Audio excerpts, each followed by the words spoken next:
Hello guys, welcome back to the channel. In today's video, I'm going to show you how to stop at everyone tag notification on Facebook. Okay, here I have opened my Facebook application on my phone. And first of all, we can tap on this three lines button to open our profile.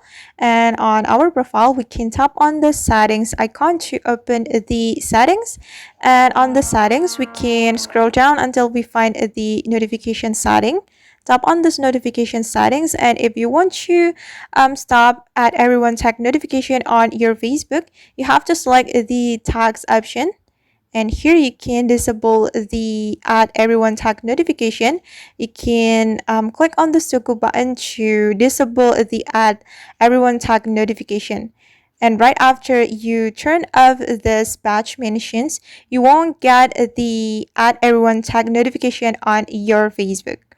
I guess, and that's how we can stop at everyone tag notification on our Facebook. I hope this tutorial will be useful for you. Thank you so much for watching.